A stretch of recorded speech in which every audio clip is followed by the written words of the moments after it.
नमस्कार दोस्तों, GS with SS में आप सबों का स्वागत है। मैं हूं सौरभ। दोस्तों, आज हम लोग एडिटोरिया करंट अफेयर्स के प्रैक्टिस सेट नंबर 3 को सॉल्व करेंगे और इसमें भी हम लोग वही अप्रोच रखेंगे जो पहले 2 सेट में रखे हैं। अर्थात प्रश्न के आसपास अगर और भी कोई प्रश्न बनते हैं और भी कोई फैक्ट्स हैं तो उन्हें भी हम लोग सम्मिलित करते चलेंगे, ताकि अगर प्रश्न के आसपास कोई प्रश्न आते हैं तो उसे आप सॉल्व करने की स्थिति में हो। और यह बेहद ही इफ़ेक्टिव तरीका है, इसे आप लोग ज़रूर ट्राई करें। तो चलते हैं, प्रश्न नंबर 1 से शुरुआत करते हैं। लेकिन अगर आप लोग चैनल पर नए हैं तो चैनल को ज़रूर सब्सक्राइब कर लें दोस्तों, इससे हमारा भी उत्साह बना रहता है और आप लोग को भी अच्छे सेट्स प्रैक्टिस मिलते रहेंगे। पहला प्रश्न है कि भारत के किस शहर में स्किल इंडिया इंटरनेशनल सेंटर विकसित करने के लिए national skill development corporation NSDC और UAE के DP वर्ल्ड के बीच एक समझौता ज्ञापन MOU पर हस्ताक्षर किया गया है? तो यह शहर है वाराणसी। दोस्तों, अगर इसी प्रश्न में रहता कि भारत का पहला स्किल इंडिया इंटरनेशनल सेंटर कौन सा है, तो वह है भुवनेश्वर, और उसके लिए NSDC और skill development institute NSDC plus skill development institute ने समझौता किया है भारत के पहले स्किल इंडिया इंटरनेशनल सेंटर के लिए, और वह कहाँ है? तो वह है भुवनेश्वर में। आप इसे याद रखेंगे। अगर UAE का DP वर्ल्ड आया तो वह वाराणसी होगा, लेकिन SDI आया तो वह भुवनेश्वर होगा। First skill India international centre Bhubaneswar में खोला जा रहा है। तो आइए नेक्स्ट प्रश्न की ओर देखते हैं। संयुक्त राष्ट्र महासभा ने संयुक्त राष्ट्र मानवाधिकार परिषद में रूस की जगह किस देश को शामिल किया है? तो यह रूस की जगह चेक गणराज्य को शामिल किया, और चेक गणराज्य की राजधानी है प्राग। संयुक्त राष्ट्र मानवाधिकार परिषद का जो हेडक्वार्टर है वह है जेनेवा में। नेक्स्ट है, मई 2022 में हुए नियुक्तियों में कौन सुमेलित है? तो पहला है एलिजाबेथ बोर्न, फ्रांस की दूसरी महिला प्रधानमंत्री बनी है। दूसरा है एंथनी अल्बनीज, ऑस्ट्रेलिया के नए प्रधानमंत्री बने हैं। और विनय कुमार सक्सेना दिल्ली के नए उपराज्यपाल बने हैं। हसन शेख महमूद सोमालिया के राष्ट्रपति बने हैं। तो उपयुक्त में सभी सही हैं। नेक्स्ट है कि हाल ही में प्रकाशित पुस्तक एवं लेखकों में कौन सुमेलित है?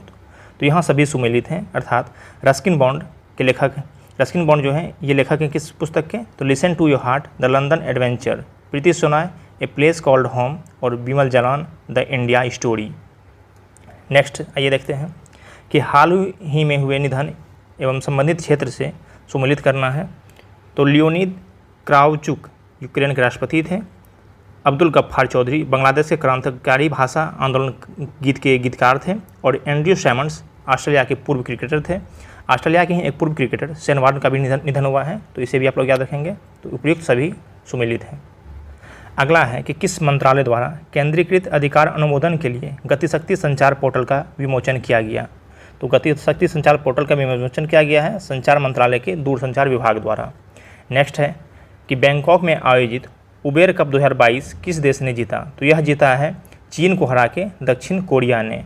और उबेर कप संबंधित है बैडमिंटन से, और यह कहाँ आयोजित हुआ था? बैंकॉक में। नेक्स्ट देखिए, देव सहाय पिल्लई को वेटिकन सिटी में पोप फ्रांसिस कैथोलिक चर्च द्वारा संत घोषित किया गया है। यह उपलब्धि पाने वाले वह पहले भारतीय बने हैं जिनका जन्म किस राज्य में हुआ था? उनका जन्म हुआ था कन्याकुमारी, तमिलनाडु में।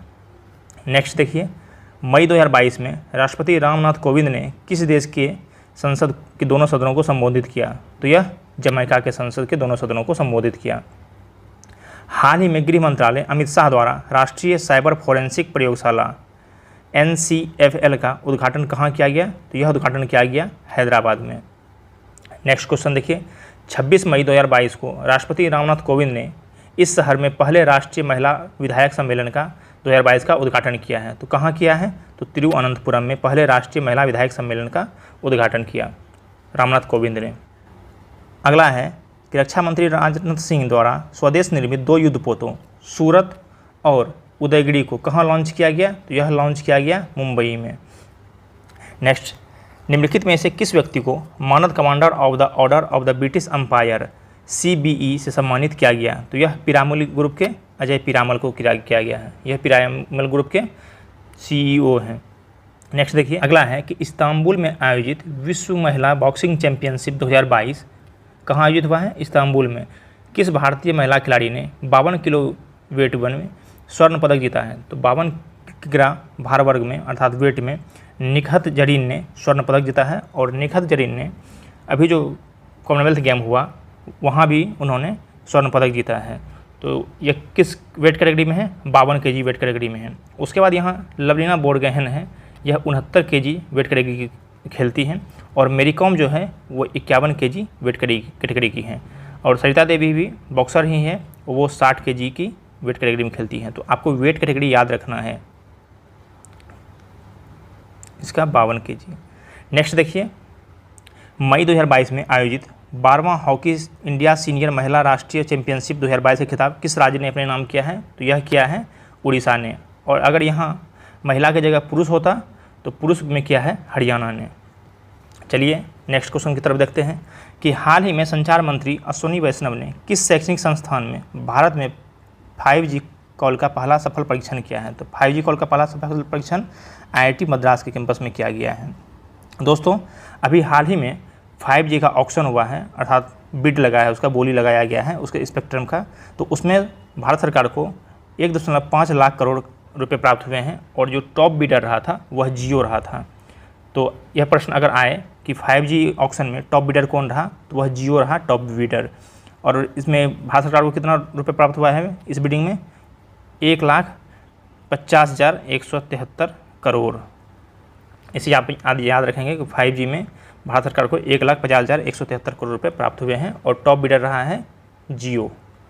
नेक्स्ट देखिए, नेशनल जियोग्राफिक सोसाइटी के विशेषज्ञों की एक टीम ने 8830 मीटर की ऊंचाई पर किस पर्वत पर दुनिया का सबसे ऊंचा मौसम केंद्र स्थापित किया है? तो यह किया है माउंट एवरेस्ट पर। और माउंट एवरेस्ट पहली चोटी है, सबसे सर्वाधिक ऊंचाई पर चोटी है।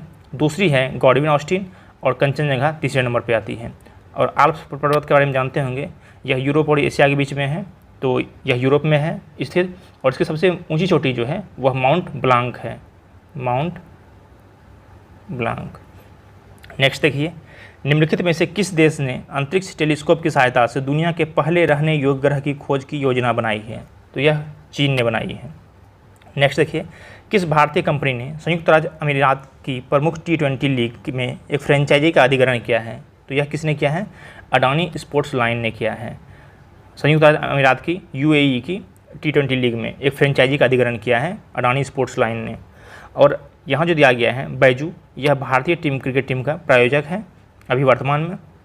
और टाटा ग्रुप जो है नेक्स्ट IPL टाटा ग्रुप के ही अंतर्गत खेला जाएगा। नेक्स्ट देखिए, हाल ही में किस राज्य सरकार ने अपनी पहली सरकारी OTT प्लेटफॉर्म लॉन्च करने की घोषणा की है? OTT का फुल फॉर्म होता है ओवर द टॉप।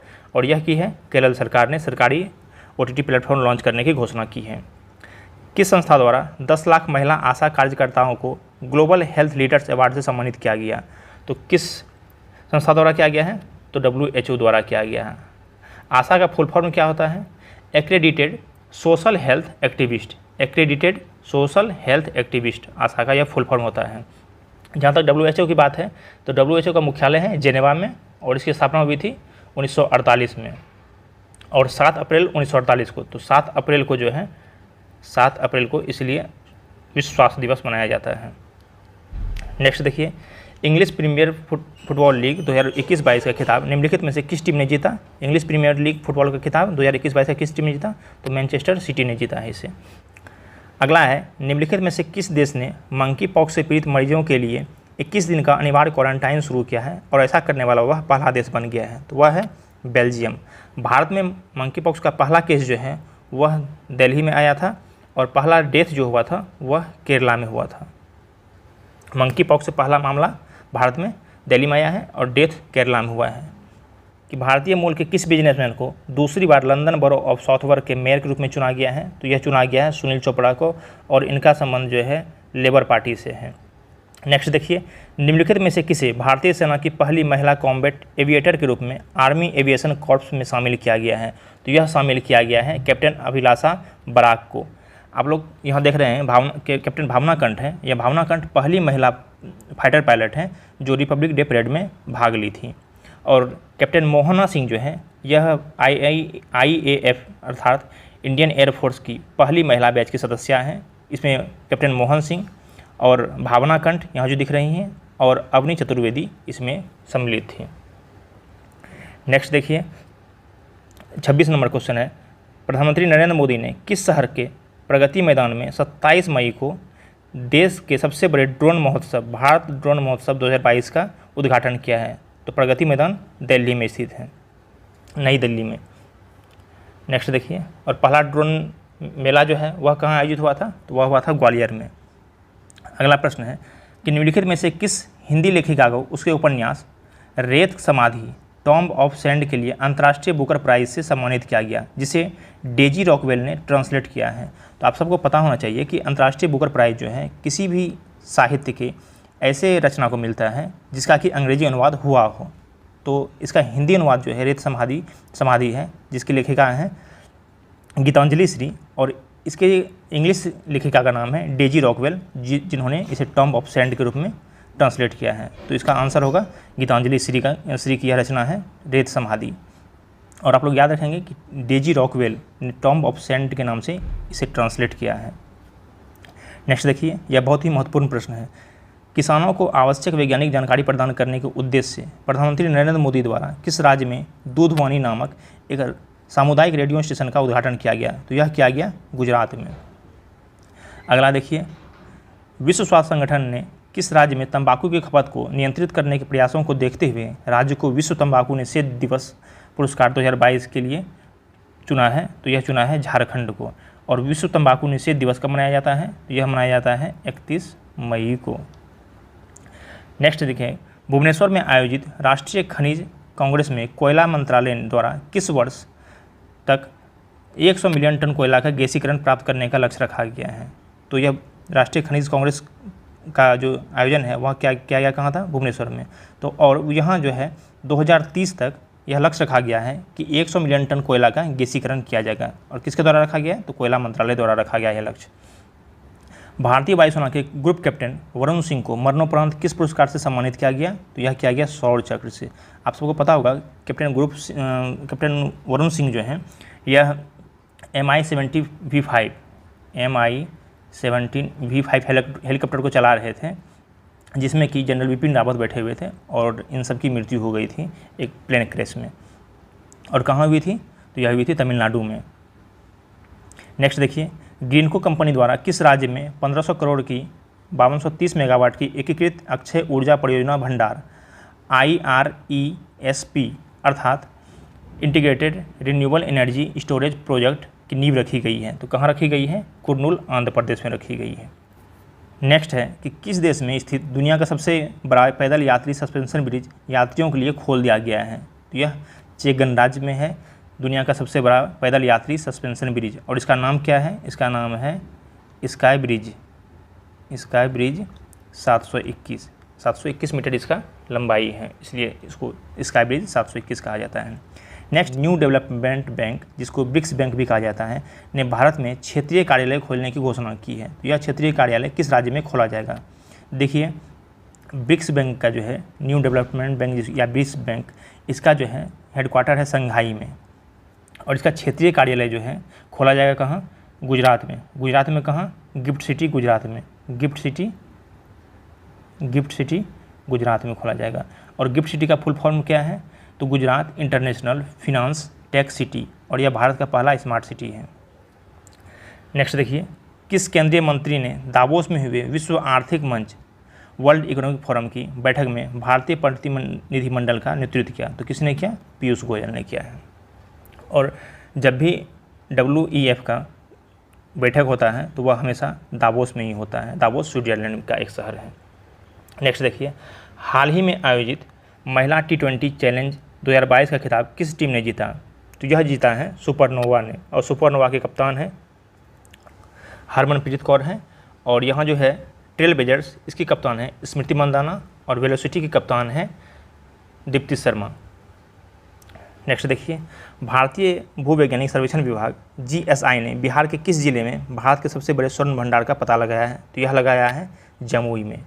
नेक्स्ट देखिए, जर्मनी के सूहल में आयोजित international shooting sports federation junior विश्व कप 2022 में भारत ने कुल कितने पदकों के साथ शीर्ष स्थान हासिल किया है? यह किया है 33 पदकों के साथ, जिसमें गोल्ड 13 था, सिल्वर 15 था और कांस्य 5 था। अडानी ग्रीन एनर्जी लिमिटेड की इकाई अडानी हाइब्रिड एनर्जी लिमिटेड ने राजस्थान के किस शहर में भारत का पहला पवन सौर हाइब्रिड ऊर्जा उत्पादन संयंत्र का परिचालन शुरू किया है? यह शुरू किया है कहाँ? जैसलमेर में। भारत का पहला पवन सौर हाइब्रिड ऊर्जा उत्पादन संयंत्र। नेक्स्ट देखिए, जैव विविधता का विस्तृत रजिस्टर तैयार करने वाला पहला मेट्रो शहर हाल ही में कौन बन गया है? यह बन गया है कोलकाता। पहला बायोडायवर्सिटी रजिस्टर तैयार करेगा कोलकाता। हाल ही में किस देश की नर्स अन्ना कवाले दुआ को दुबई में आयोजित एक पुरस्कार समारोह में Aster guardian global nursing award 2022 से नवाजा गया? तो यह नवाजा गया किस देश की है? तो केन्या की है।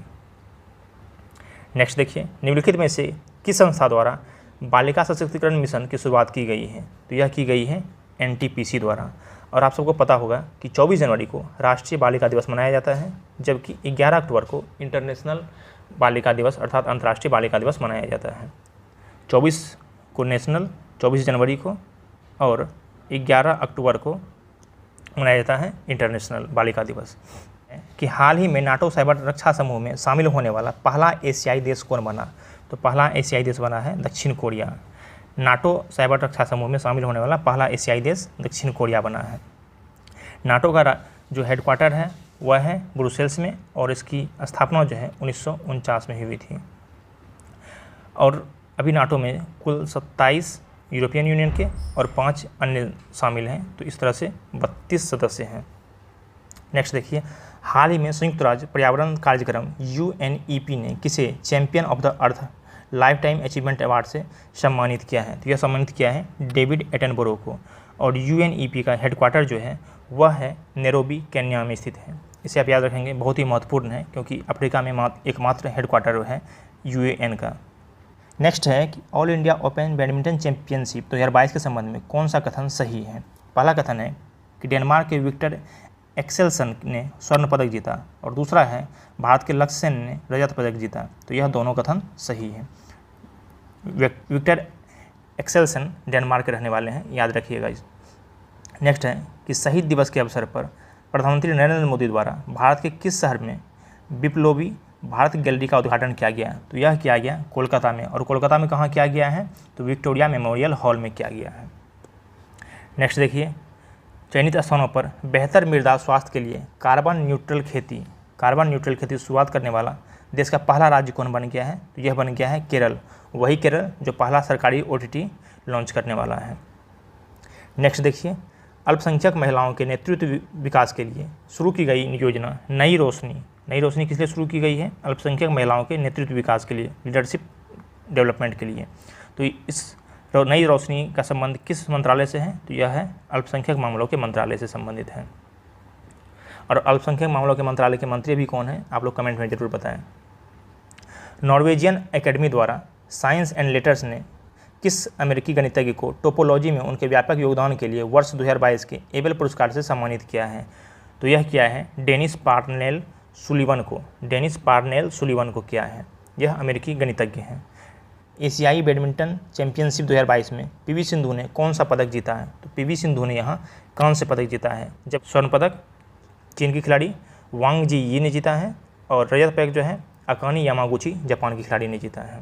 तो इसे आप याद रखेंगे। धन्यवाद।